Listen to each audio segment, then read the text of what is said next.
The signal wasn't supposed to exist. Everyone in town said the old radio tower had been dead for years, struck by lightning sometime before I was even born.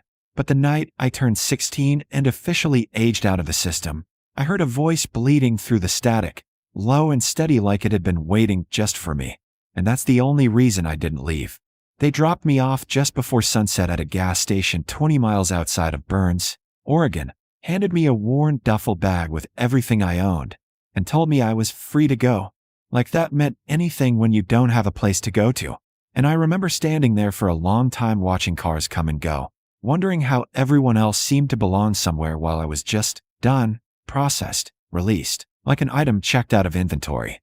I had enough money for one bus ticket to Portland, and that's what I was supposed to do.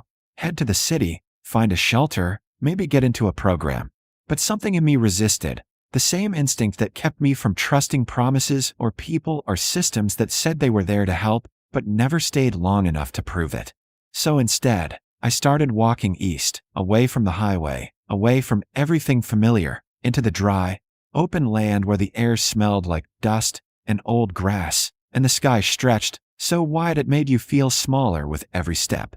I didn't have a plan, not really. Just a stubborn refusal to follow the path everyone expected me to take, and by the time the sun dipped low and the temperature started dropping, I saw it. This tall, skeletal structure rising out of the hills like it had been forgotten by time itself, a rusted radio tower surrounded by broken fencing and silence. It didn't look like much at first, just twisted metal and a squat concrete building at its base, but there was something about it that pulled me closer, something that made the hairs on the back of my neck stand up. Like I'd stumbled onto something I wasn't supposed to find. I told myself I was just looking for shelter, somewhere to get out of the wind for the night. But even then I knew that wasn't the whole truth.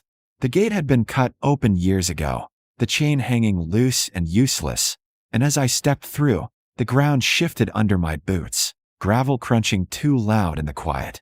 The closer I got, the more wrong it felt, not dangerous exactly, just off. Like the place still had a purpose even if no one had been there in a long time. The door to the building was heavy, metal, scratched, and weathered, and it took both hands to force it open, the hinges groaning like they were protesting being disturbed. Inside, it smelled like dust and old wiring, the kind of place that had been left behind in a hurry, panels ripped open, cables dangling, equipment coated in years of neglect, and for a second I almost laughed at myself for expecting anything else. Of course it was dead. Of course it was empty. That's how things always ended up. But then I heard it. At first, I thought it was just the wind slipping through cracks in the structure, a faint whisper that didn't belong to anything real.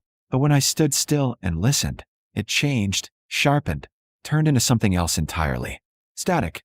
Soft, uneven, like a radio tuned just slightly off frequency. I frowned, stepping deeper into the room, scanning the broken consoles and rusted racks until I spotted it. An old receiver tucked into the corner, half buried under dust, but still connected to something. A faint glow flickering behind its cracked display. That didn't make sense. Nothing here should have had power. Not after this long. I crouched down, brushing away the dirt with my sleeve, and the sound grew clearer, the static rising and falling like it was breathing.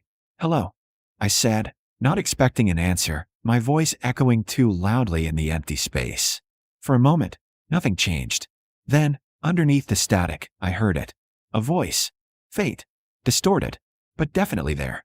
"If anyone can hear this," it said, cutting in and out like it was struggling to reach me.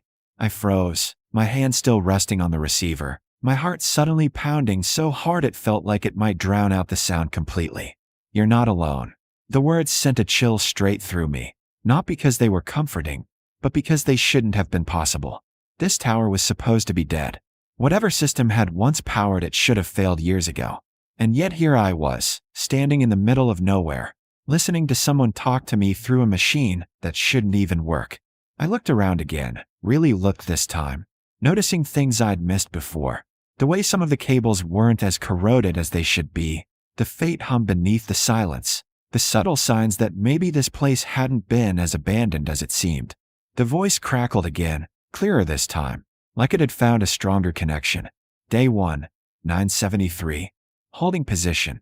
If you're new, stay where you are." I swallowed hard. my mind racing to make sense of what I was hearing, but nothing about it fit. Nothing lined up with reality the way I understood it. And yet, I didn't leave. I should have. Every instinct that had kept me alive this long told me to walk away, to get back to the road, to find somewhere safer, somewhere real.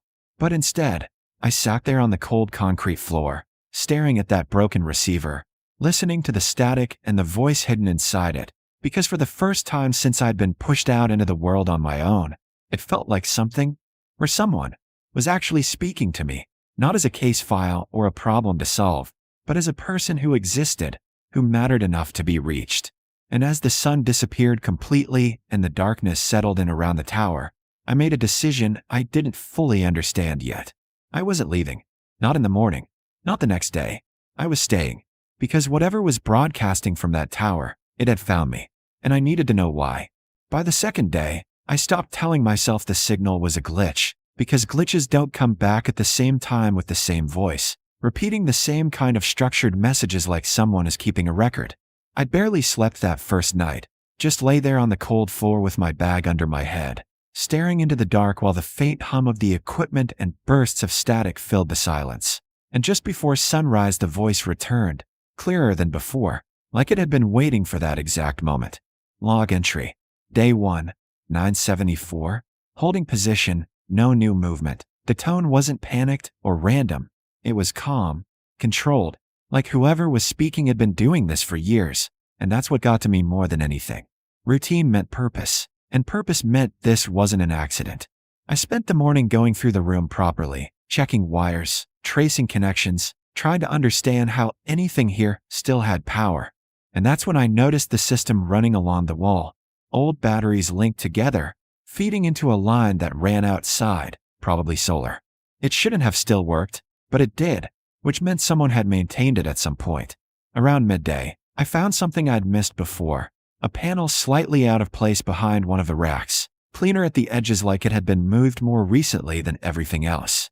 I slid it aside and found a narrow metal door behind it, heavy but unlocked, and when I pulled it open, a rush of cooler air hit me, not stale like the rest of the building but clean, controlled, like it belonged somewhere still in use. That's when I saw the stairs leading down.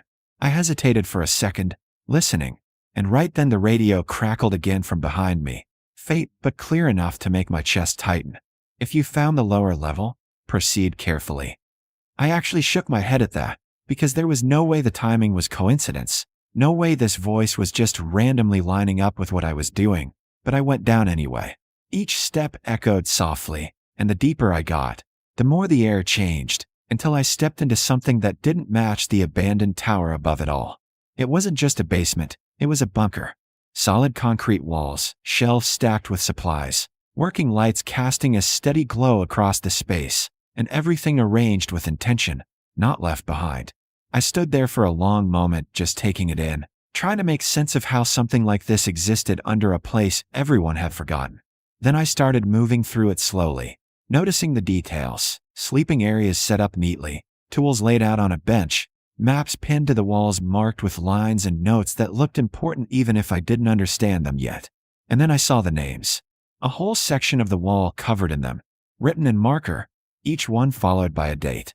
Most of them had a single line drawn through them, not messy, not erased, just marked as finished. Gone. I didn't know who they were, but something about it hit hard anyway, because I knew what it meant to disappear without anyone really keeping track. At the very end of the list, there was only one name without a line through it. J. Mercer. Active. I stared at that word for a while, because if that was true, if that person was still out there, then the voice I'd been hearing suddenly had a name attached to it. Almost like it was answering that thought. The radio above crackled again, echoing faintly down the stairwell. My name is James Mercer. If you're hearing this, the system is still operational. I moved halfway back up the stairs to listen, gripping the railing as his voice continued, steady through the static. This station was never meant to stay active, but I kept it running. There was a pause, and when he spoke again, his voice shifted just slightly, like he was talking to someone specific. Because people like us don't get second chances unless someone builds one, that line stayed with me. People like us. He wasn't broadcasting to the world. He was talking to someone who understood what it felt like to have nothing waiting for them. I went back down into the bunker after that, but everything felt different. Not abandoned, unfinished. Like I'd stepped into something that was still going, still serving a purpose I hadn't fully figured out yet. I started organizing things, checking supplies, fixing small stuff that looked like it had been left mid-task, and without really deciding to, I stopped thinking about leaving. By the time night came again, I wasn't just hearing the broadcasts, I was waiting for them. And when the voice came back, clearer than before, it didn't feel distant anymore. It felt direct. "If you're still there," Mercer said, "don't leave yet." I sat there in the dim light, staring at the receiver, and for the first time since I found the tower, the idea of walking away didn't even make sense anymore. Because whatever this place was, whatever that signal was doing, it hadn't just found me by accident. It had reached me, and now that I was here, it felt like I was part of it whether I understood it or not. The footsteps above didn't sound lost or afraid. They sounded certain, like whoever was walking already knew what they were coming back to.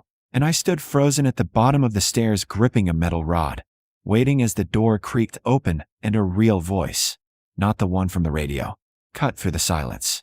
"You stayed." I stepped forward slowly and saw him at the top, worn down but steady, eyes scanning the room like it hadn't changed, and somehow he didn't look surprised to see me. "You're Mercer," I said, and he nodded once, like that was enough. He came down without hesitation, like this place still belonged to him, and over the next few hours he explained just enough for everything to shift. The tower had been abandoned, but not useless, and years ago he found it, and kept it alive, using the signal to reach people no one else was looking for. Kids like me. The names on the wall weren't random. They were the ones who found the signal, some who stayed, some who didn't make it, and the lines through them weren't erased, they were endings. "I couldn't save all of them," he said quietly, "but I could keep talking." That's what changed things for me. Not the bunker, not the safety, but the fact that someone had built all of this just to make sure we weren't completely alone. I stayed after that, not because I had nowhere else to go, but because I wanted to, and he started teaching me everything. How to keep the system running, how to track signals, how to listen through the noise. Because sometimes, faint and broken, people answered back. One night he handed me the mic, and after a long pause, I pressed it and spoke anyway. "If you can hear this, you're not alone." My voice steadied as I kept going. "There's a place. Stay where you are. We'll guide you." When I let go, the silence didn't feel empty anymore. Weeks later, my name went up on the wall beside his, marked the same way, active. And now, when I sit there at night listening to the static, I understand what this place really is. Not just a shelter, a signal. And somewhere out there, someone is hearing it for the first time, stopping just long enough to realize someone is finally talking back.